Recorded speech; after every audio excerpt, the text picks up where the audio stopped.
बाबूजी एक प्रश्न है मेरा। हाँ बोलो। एक जो ये कविता कराई है, जगत में मोह लिए मेर सो मेर जी, माया ने बहुत घने मारे। अब इसकी जो है तीसरी कली में आव है कि भाई दंत वक्र जरासंध, हाँ तिरिया पर मरे शिशुपाल, हाँ शृंगी ऋषि दुर्वासा डूबे, पूरे की देख कर चाल, कोरो पांडो कट के मर के खून के भरे थे ताल। तिरिया तेरे तीन नाम, या माया कह लो, माया तेरे तीन नाम, हाँ घर घर मारे कई करोड़, हाँ और कुरुक्षेत्र पर राड जागी, शील का शीश दिया तोड़, शील का शीश दिया तोड़। अब यहाँ शील के ऊपर जो है पंडित मांगेराम जी की जो है कविता है, गंगा जी तेरे खेत में ये गड्ढे ढोले चार, कन्हैया झोलता संग रुक्मण झोल रही। इसकी वह दूसरी कली जो आव है, अक शांतनु का ब्याही गई वसुओं का बनाया बाप, हाँ, और शील गंगे छोड़ कर न स्वर्ग में चली गई थी आप। तो यहाँ शील का जो भाव करया है वो है भीष्म से या देवव्रत को, भीष्म से, हाँ भीष्म पितामह। हाँ जी, तो शील का कोई और अर्थ नहीं है, दर्शकों के लिए भी बता रही है। तो शील को यहाँ भाव कराया गया है भीष्म पितामह से। तो यहाँ जी एक यू जो लाइन लिखी या पंडित जी ने बनाई कविता, कुरुक्षेत्र पर राड जागी, शील का सिर दिया तोड़, शीश दिया तोड़। इब कह नाले न्यू कह सके हैं अके शीश तो तोड़ा ही कौन था। तो ये क्या भाव है जी इस बात का? यहाँ इसका ऐसा है कि उदाहरण तो उसका दिया जाता है जो दिखे। हाँ, बिना दिखण की चीज का उदाहरण दे तो कौन मान लेगा। हाँ, जैसे आड़े ले लो इस सब, बिल्कुल, वह उसका सिर तो तोड़ा ही नहीं था।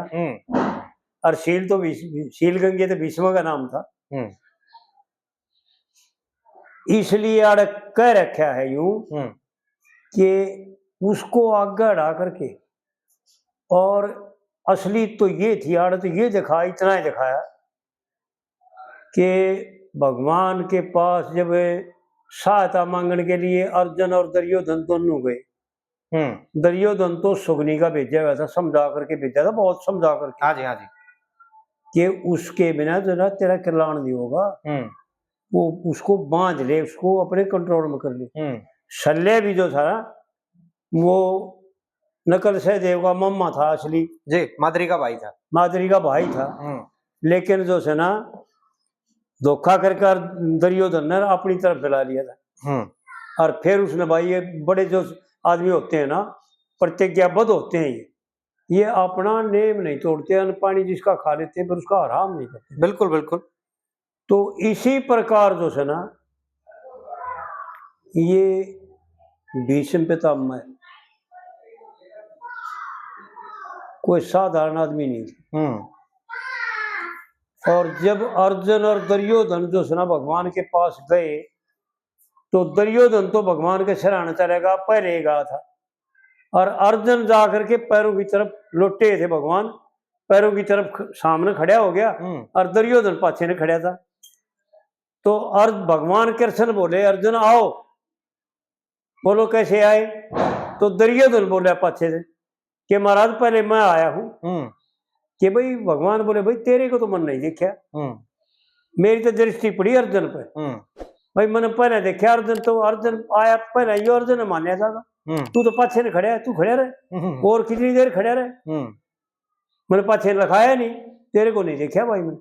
लेकिन फिर अर्जुन कह देता है कि महाराज ठीक है, बात तो ये सही कहे है, दुर्योधन आया भी पहले ये है और बड़ा भी है भाई मेरे से जी, इसने मांग रहे, जो आप ये मांगा पहले मैं तो पाछे मांग ली। तो भगवान कहते हैं पूरे दुर्योधन को भ्रमित करने के लिए,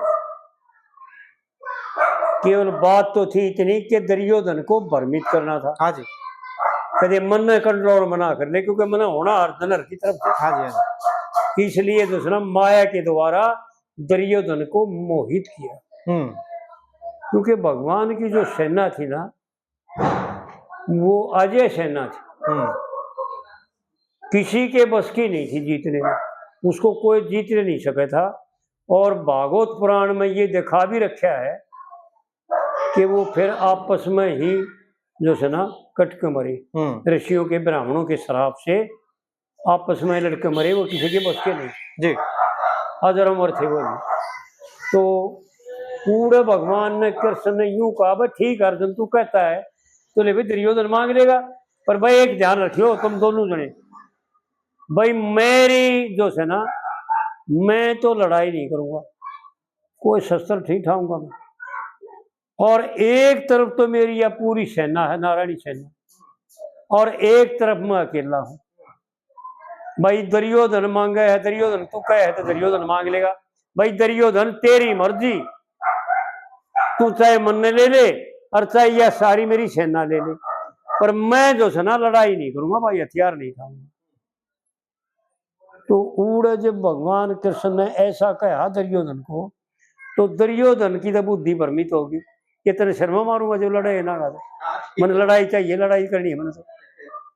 तो दुर्योधन ने जो बोला कि महाराज फिर न्यू ज्ञान करो, आपको मैं छोड़ देता हूं भाई के लिए, जो मेरे छोटा है, मैंने तो आपकी सेनाएं दे दे फिर ये। तो मांगी तो थी दुर्योधन ने सियाणा बनकर कि जब इसकी अजय सेना है या किसी का हारे को नहीं, न्यू तो ना बेरा था या इसके सही तो अजय सेना है, इसके नारा होते अजय ना रहे। तो उस वक्त भीष्म पितामह ने भी ये प्रण किया, जब यह बात सुनी, जब दुर्योधन का और सुगनी का संवाद होता है, दुर्योधन ने तो बड़ी खुशी होकर के जाकर बता दे मार दिया सारा, पूरी सेना ले आया मैं। लेकिन सुगनी जानता था, सुगनी बोला अरे नाश करने तरह से मठ कर दिया, वो बेईमान तो छोड़ दिया, तो जो नाश का घर था वो तो तेने छोड़ दिया, मानना उसको था और वो तेने स्वतंत्र छोड़ दिया, वो हारने ना देने, उसको ही मांगना था, तेने गलत कर दिया। इस सेना के करेगा शर्मा मारेगा, इसी से तेरे दौरे आ जाए, तेरे दौरे ना पड़े बतो, ताकत तो तेरे दौरे बतेरी है, तेने तो भगवान चाहिए था लेकिन तेने भाई मार खा गया तू दुर्योधन। तो जब जो है ना भीष्म पितामह ने और दुर्योधन के बताने के मुताबिक के भाई भगवान तो नहीं बोले वो हथियार ना उठाऊं, तो भीष्म पितामह ने प्रतिज्ञा करी कि अगर मैं उनका भगत हूं तय दिल से, मैं उनको अपने चरण कमलों के जो सना धूल को, उनकी अपनी उनकी चरण कमलों की धूल को जो शीश पर धारण करता हूं और उनका परम सेवक हूं, तो मैं प्रतिज्ञा करता हूं उनसे हथियार उठवा दूंगा, इस महाभारत युद्ध में उनसे हथियार उठवा दूंगा। तो भगवान मुस्कुराए, और मुस्कुरा करके जब वक्त आया ना, तो अपने भगत की प्रतिज्ञा पूरी करने के लिए शस्त्र ना उठा करके, टूटे व्रत का पहिया उठा करके, और भगवान भीष्म पितामह को मारने के लिए गए। और भीष्म पितामह ने हथियार नजर आए, पूरा शील टूट गया भीष्म पितामह का, नहीं तो मृत्यु कैसे होती। बिना नुक्स में दो नुक्स हुए बिना भगवान मारते नहीं। इस संसार में किसी के भी दुख देते हैं, किसी को रोग देते हैं, किसी को तड़पाते हैं ना, वो एक गलती से नहीं तड़पाते भगवान। इस माया में भी यह ताकत है, क्योंकि माया ही तो भगवान की शक्ति है जी। जब दूसरी गलती कर लेता है ना, जब यह माया जो है ना इसको तड़पाती है, इसका साथ छोड़ देती है। तो भीष्म पितामह ने अड़ प्रतिज्ञा करी, और उस प्रतिज्ञा के बदले में जब भगवान जो है ना पहिया अर्थ का पहिया ठा करके दौड़े उसकी तरफ, तो भीष्म पितामह ने वो शस्त्र नजर आया, सुदर्शन चक्र नजर आया जी। और भीष्म पितामह यूं कह बैठे भगवान से कि महाराज मेरी प्रतिज्ञा पूरी करने के लिए अपनी प्रतिज्ञा तोड़ दिया आपने। तो भगवान ने फिर दिखाया, बस इसका शील टूट गया भीष्म पितामह का, नहीं तो मृत्यु नहीं होती। कि देख हे पितामह, देख मैंने आपकी प्रतिज्ञा भी राख दी और अपनी भी राख दी। अपनी प्रतिज्ञा तो इसलिए पूरी की पूरी राख दी कि हथियार नहीं है यो जी, एक अर्थ का पहिया है। और तेरी प्रतिज्ञा इसलिए पूरी करी है कि मैंने ठा लिया, शस्त्र दिखा आपने, लेकिन शस्त्र मैंने ठाया नहीं जी। तो उन्हें भीष्म पितामह का शील टूट गया, शील का सिर दिया तोड़, मानस का नहीं। और रावण आदि आदि युधिष्ठिर का भी शील टूट गया। युधिष्ठिर का भी प्रश्न है आड़े। युधिष्ठिर ने भी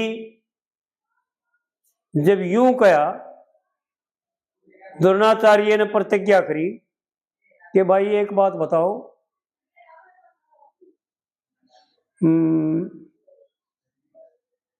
दुर्योधन ने दबाव दे दिया द्रोणाचार्य पर, पहले भीष्म पितामह पर दबाव दिया था। भीष्म पितामह ने 10 दिन की लड़ाई उठी थी और 9वें दिन वो सरसैया पर गिर गए थे। 8 दिन लड़न पाए थे। 9वें दिन सवेरे जो सुना सेकंडी को गड़ा दिया और उनके बाण मारे अर्जुन ने और वो बीन दिया था। लेकिन 8 दिन के दौर में भीष्म पितामह ने ये प्रतिज्ञा कर रखी थी कि भाई पांडवों ने नहीं मारूंगा। 10,000 अक्षौणी सेना को 10,000 महारथी रोज के मारा करूंगा जी। लेकिन पांडवान नहीं मारूंगा। और द्रोणाचार्य ने भी यही प्रतिज्ञा कर रखी थी कि भाई देख पांडवान नहीं मारूंगा। तो पहले तो भीष्म पितामह पे दुष्ण दुर्योधन ने बहुत दबाव डाल दिया कि महाराज आप लड़ो ना लड़ो, आप बूढ़े हो रहे, राण दो, आप क्यों लड़ो, आप पांडवों ने मारो नहीं और उनके मारे बिना हमारी जीत हो ना। क्योंकि जब तक वह है हमारी जीतता है कैसे, दुनिया ने मार दो आप उन तुम्हारो हो जिनसे हमने काम लेना है, जिनसे हमने धन लेना है, उनके मारने ना मारने से हमारा फायदा ही कौन है, पांडवा न मारो तो फायदा है। तो भीष्म पितामह ने दबाव में आकर के, दुर्योधन के दबाव में आकर के और ये कहा दुर्योधन को शाम ने युद्ध समाप्त होने के बाद 7वें रोज 8वें रोज कि भाई कल जो है ना, अगर भगवान ने चाहा तो, उनकी इच्छा हुई तो, क्योंकि मैं जानता हूं दुर्योधन वो होता है जो ईश्वर की इच्छा होती है।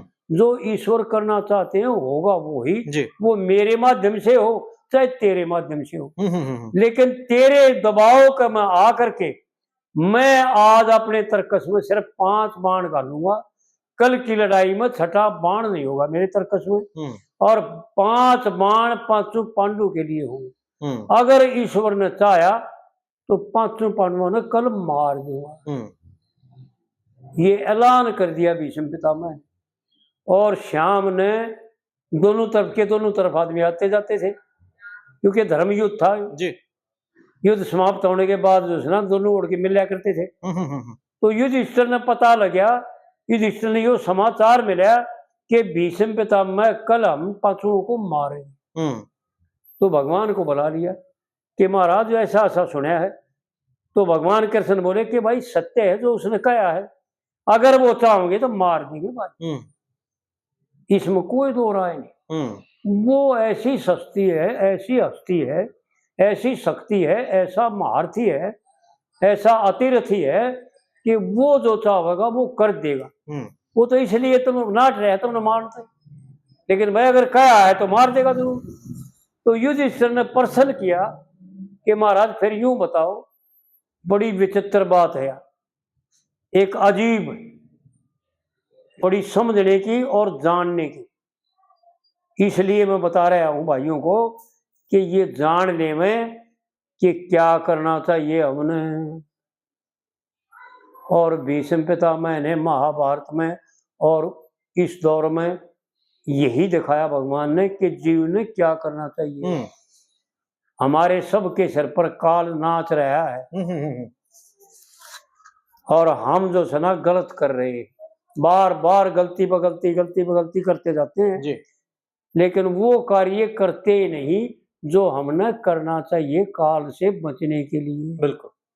तो आड़े युधिष्ठिर भगवान कृष्ण से प्रश्न करते हैं कि महाराज फिर एक बात बताओ, या तो हम अपना डेरा लाद करके जंगल में चले जाएं, लड़ाई करें ही नहीं, आपकी क्या सहमति है कि भाई ये जंगल में गया ना कि छोड़ देंगे। जब दुर्योधन ने मारना ठान लिया तो तुमको मारेगा जरूर, क्योंकि पहले उसने चाहा, बार बार आपको मारना चाहता है। और ईब तक तीना छूटेगा, ईब तो उसको और दांत हो गए और झगड़ा सर पर चढ़ जाएगा। तो भी जो इस तरह बोला तो बार बात फिर यूं बताओ कि जिसके सामने मृत्यु हो, ये याद रखें भाई प्रश्न को, बड़ा गहरा प्रश्न है। जिसके सामने मृत्यु खड़ी हो उस जीव ने क्या करना चाहिए, ये युधिष्ठिर का प्रश्न था भीष्म पितामह से। तो भगवान कृष्ण ने कहा कि भाई उस आदमी ने एक का काम करना चाहिए, सारे काम छोड़ देने चाहिए। जिसके सिर पर मृत्यु आ गई हो ना, कुछ क्षण बाकी हो ना, कुछ समय बाकी हो, पहर बाकी हो, घंटे बाकी हो, उन्होंने जो सुना ब्राह्मणों का निमंत्रण दे करके और उनको जमाना चाहिए, उनसे आशीर्वाद लेना चाहिए, यानी दान करना चाहिए, यज्ञ करने चाहिए, धर्म करना चाहिए। एक वो करवामा है कविता, समय रह गया तो नहीं तो अगले देखांगे कि ऋषि महात्मा कहते आवे देखे दुख की धर्म दवाई थी और मृत लोक में इंसानों की गति करना आई थी, यानी लक्कड़हारी में मीना कहती है अपने पति से। तो ये कथन है शास्त्रों का भी और विद्वान पुरुषों का, ऋषि महात्माओं का, उन ब्राह्मणों का जो ब्राह्मण विद्वान है, जानते हैं ईश्वर की माया को और ईश्वर के रहस्य को जानते हैं, वो बताते हैं कि जीव मात्र ने धर्म से कभी अचित्त नहीं होना चाहिए जी। तो फिर युधिष्ठिर प्रश्न करता है कि महाराज रात ने इब तो दिन छप लिया, इब रात ने कैसे धर्म करा, कल दिन में मारे देगा हमने, हमारे पास समय कड़ा है धर्म करने का। तो भगवान कहते हैं रात पड़ी, रात तो बहुत लंबी है, अभी भेज दे अपने दूतों को और अभी सामान मंगा ले, तेरे पास आदमी आके तोड़ा है और पीछे का तोड़ा नहीं, अभी सामान मंगा का अभी कढ़ाई चढ़ा दे और 12 बजे जो सरा जीवनवार शुरू कर दे और ब्राह्मणों का निमंत्रण दे दे। तो युधिष्ठिर ने ऐसा ही किया, भगवान के कथन अनुसार आदमी भेज करके अपने सामान मंगा लिया और हलवाई बुला लिए और कढ़ाई चढ़वा दी, साग और पूरी हलवा यानी जो बनना था खान का सौदा वो बनवाना शुरू कर दिया और ब्राह्मणों का निमंत्रण दे दिया कि भाई 11 बजे हमारे यहाँ आ जाओ, हमारे पास समय नहीं है। तो ब्राह्मण लोग जो विद्वान पुरुष थे, जो जानते हैं रहस्य को, सबके बस की बात ना होती रहस्य को जानना, रहस्य को वही जानता है जो ईश्वर का अति प्रिय होता है जी। उन ब्राह्मणों ने विचार किया कि भाई दिन में तो दुनिया धर्म करती देखी, लेकिन रात के समय में युधिष्ठिर ने हमारे का निमंत्रण दे दिया, हमारे को बुला लिया, रात में क्या करेगा वो, बनाया बनाया सामान ले आओगे उसने हम खावा नहीं, क्योंकि बाजार का तो हम खाते नहीं जी। जो विद्वान ब्राह्मण होते हैं ना, वो सबका पानी नहीं पीते, सबकी चाय नहीं पीते और सबका खाते भी नहीं। बड़ी अभी गहरी बात है, बहुत समझ की बात है कि सबका सब नहीं खाना चाहिए, सब जगह का नहीं खाना चाहिए, सब जगह का पानी भी नहीं पीना चाहिए और सब जगह का जो है ना निमंत्रण भी नहीं लेना। तो बड़े बड़े ब्राह्मण इकट्ठे होकर के और आपस में बता लिए, भाई युधिष्ठिर से पूछा कि चलो। तो जब गए जाकर के प्रश्न पहले ब्राह्मणों ने यो किया कि महाराज यूं बताओ आपने ऐसा जल्दी के जल्दी लाग रही थी, कदे फिर जिमते जागते रहे तो फिर कदे न्योता दे देते हो, फिर धर्म आपने तो बड़े धर्म कर रखे बतेरे, पहले भी बतेरे कि महाराज हमारे सिर पर मृत्यु खड़ी है, कल हमने भीष्म पितामह मार देगा। पहले तो यूं बताया था कि महाराज क्या करोगे, आप पूछ करके ईसाई लड़ाई का समय है, हम चाहते हैं कि हम धर्म कर लें और आप लोगों की सेवा कर लें कि मेरा मरांग जीवा। तो ब्राह्मण विद्वान थे, वो जानते थे, वो नहीं बोले ना भाई ना, साथ बता दे। तो युधिष्ठिर बोला कि महाराज फिर यूं करियो, जब ये प्रश्न दक्षिणा लो ना जब करियो, जीम ते लियो और दक्षिणा लो ना जब यो प्रश्न करियो, मैं जब बताऊंगा, क्योंकि आपका आशीर्वाद तो जब लेना है। हाँ जी। बड़ी एक एक बात अनमोल है भाई, ध्यान रखें भाई कि कब प्रश्न किया जाता है, कब उसको उत्तर दिया जाता है। तो ब्राह्मण बोले भाई ठीक है। तो सारे ब्राह्मण जो सुना 1000 बुला रखे थे, 500 थे, 100 थे, 20 थे, रात का समय था और हलवा पूरी तैयार होगी, साग पूरी हलवा तैयार हो गया, और जब जमावन लगे ना 12 बजे यानी जमा के निमटा दिए। और जब दक्षिणा देने लगे ना युधिष्ठिर, जब उन ब्राह्मणों ने प्रश्न किया कि भाई बता, जो रात ने जी हमारा निमंत्रण दे करके जमावन का क्या कारण है, इसको खास खोल कर बता क्या बात है। तो जब युधिष्ठिर कहता है कि हे महाराज, हे ब्राह्मण देवताओं, भीष्म पितामह ने कल हमारे को मार दे रहा है और हम कल तो जीवेंगे नहीं, इसलिए आज जो है ना एक आप लोगों की सेवा, एक धर्म आप लोगों की सेवा का मौका और चाहते थे, इसलिए हमने आप लोगों को बुलाया और आपकी सेवा करी, आपका सत्कार किया। तो वो ब्राह्मण फिर दक्षिणा जब लेते हैं कि रे भाई दक्षिणा दे, जब युधिष्ठिर दक्षिणा देता है तो वो ब्राह्मण आशीर्वाद देते हैं कि भाई बात सुनी युधिष्ठिर, जो परमात्मा भीष्म पितामह की वाणी ने सत्य करेगा वो हमारी वाणी ने भी सत्य करेगा, क्योंकि हम भी उस परमात्मा के सेवक, हम भी उस परमात्मा के भगत, हम भी उस परमात्मा के बालक हैं। हम आपको लंबी आयु का आशीर्वाद देते हैं, हमारी वाणी को भी सत्य करेगा कि तू चिरंजीव हो, तेरी लंबी आयु हो और सदा सदा सुखी रहे, दुख तेरे नजदीक न पाओ। तो उड़ा जो है ना युधिष्ठिर का भी शील टूट गया था। आड़े शील की बात है, जिनका शील टूट गया ना वो मार खा गए, उनका शीशा टूट गया फिर। हाँ जी। आड़े भीष्म पितामह तो माध्यम माध्यम है, लेकिन शील कुछ और चीज है जी। शील का शीश दिया तोड़। हाँ जी। पंडित जी ने तो खोल के बता रखी है, लेकिन भाई हम जाना है उड़ी ताई साहब, बस हमारी बुद्धि पहुंचे उड़ी ताई जी। अरे शील को टूटने का नाम, शील जिनका टूट गया, युधिष्ठिर का शील द्रौपदी के चीर उतारे जब भी नहीं टूटे, अर्जुन को भी रोक दिया, भीम को भी रोक दिया। अर्जुन ने तो सिर्फ इतना कहा इस ताई कर्ण ताई कि हे कर्ण, तू जो सुना पतिव्रता को बेशा कहता है ना, तू अपनी आयु की रक्षा नहीं करता। और भीम ने इतना कहा, रोक दिया युधिष्ठिर ने कि ना भाई हम तो गुलाम हैं, पर हम अपने आप को दाव पर लगा रखे है, लेकिन इतना तो कहेगा कि तेरी जांग न तोड़ूंगा, जब भी तेरी मेरे सामना होगा गदा से तेरी जांग न तोड़ूंगा, ये मैं प्रतिज्ञा करता हूँ। इतनी तो भीम प्रतिज्ञा कर गया जी। तो वहां पर भी जो युधिष्ठिर ने अपना शील नहीं टूटने दिया, और भीष्म पितामह ने भी द्रौपदी के चीर हरण के समय पर भी अपने शील को तोड़ा नहीं, और इस अपनी प्रतिज्ञा के प्रतिबद्ध रहा कि मैं तो इस हस्तिनापुर की गद्दी से बंधा हुआ, जो इस गद्दी पर बैठा है मैंने रक्षा उसकी करनी है और कुछ नहीं देखा। हाँ बस ठीक है। तो ऊड़ा जो है ना शील का आड़ा बताया पंडित जी ने, शील का शीश,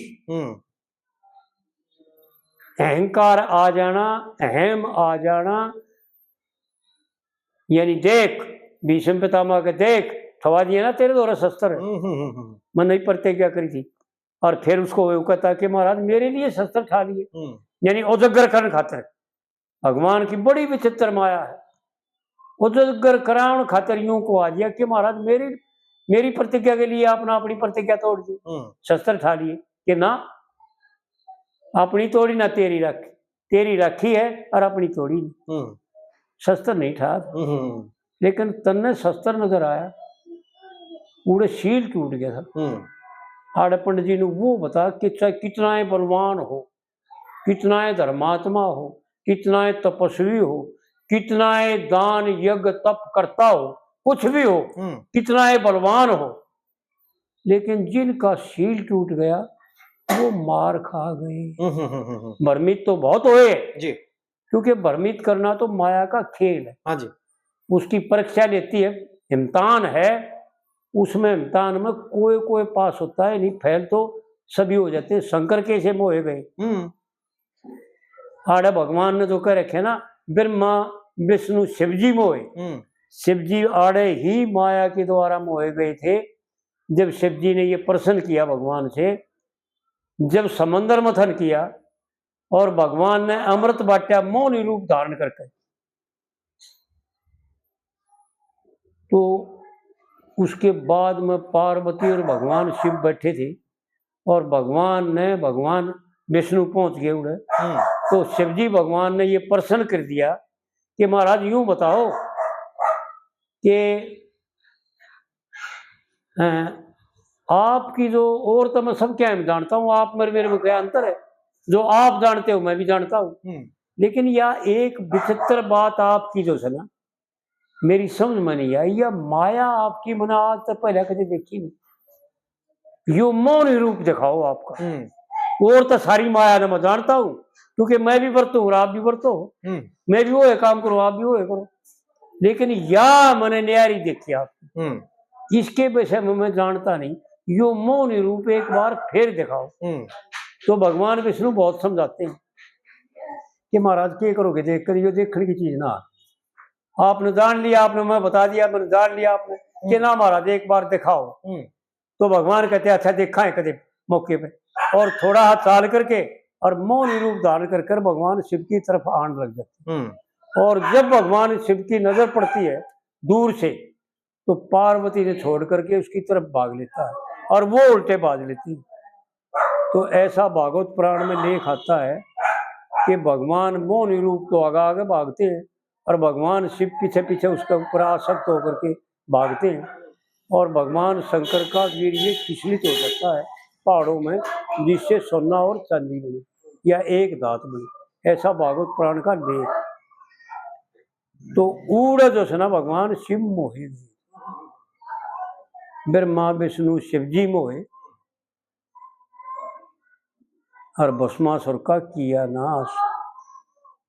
तो उस कहने का मतलब यो है कि जिनका शील टूट जाना, ये ध्यान रखें भाई कि हम सामर्थ्य नहीं है, क्योंकि अनुस्वरूप मानने के बाद अपने आप को ईश्वर का बेटा मान लेते हैं। भगत लोग तो यूं कहते हैं मैं इसका बालक हूँ, परमात्मा तेरा ही बेटा हूँ, तेरा ही बालक हूँ, तेरा ही सेवक हूँ, तू मेरा स्वामी है, तू मेरा मालिक है, ऐसा भक्ति करते हैं ऐसा कह कर।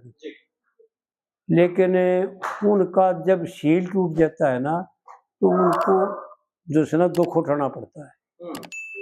बिगड़ता तो उनका कुछ नहीं, जो भगवान के चरण में फिर आ जाते हैं। लेकिन अगर भगवान की शरण छूट गई तो माया मारेगी, गोते खाता जाएगा, फिर इशारा जन्म लेने पड़ेंगे शरीर पर, शरीर ने मेरा नहीं क्या खा लेना पड़े, क्योंकि लग 84 जीवा दूनी है। तो इसलिए आड़ यूं बता रहे हैं पंडित जी कि भाई शील को टूटने मत दिए। कुरुक्षेत्र पर राड जागी, शील का शीश दिया तोड़, और कैसे तोड़ दिया फिर उड़ देख, उड़ उदाहरण में उड़ बताते तो शिवजी को मोया कि ऐसा रूप धारण किया, पड़ी पड़ी तड़प थी खोड़, तरिया की बाता में आके पाछे रोए मार, पाछे रोए मूंड मार।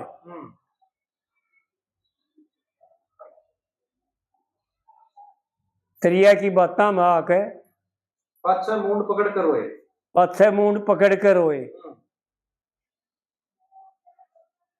कहे लक्ष्मी चंद नैना की शमशीर से मोह फांसी में मारे। तो बड़ी खेल पंडित जी ने वो बातें बता रखी है।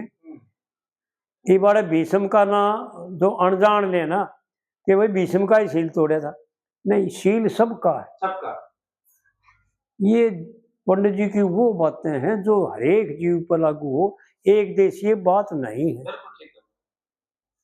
विद्वानों की, कोई भी विद्वान हो, शास्त्रा ने भी देखो, खूब अछाड़ पछाड़ के देखो, जो जानते हैं वो जानते हैं कि एक किसी पर आक्षेप नहीं है, सर्वदेशीय बात और एक काटे बात है जिनका खंडित नहीं किया जा सकता।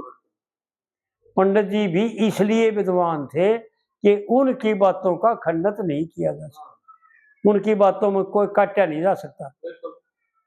ये बीच में एक कविता करावांगे, उसमें जो बताया था ना मैं भाई नीच कुल में जन्म लिया चलिया ना दिखताना, ऐसा नहीं है। विद्वान लोग ऐसा कह नहीं सकते। किसको नीच बताओगे?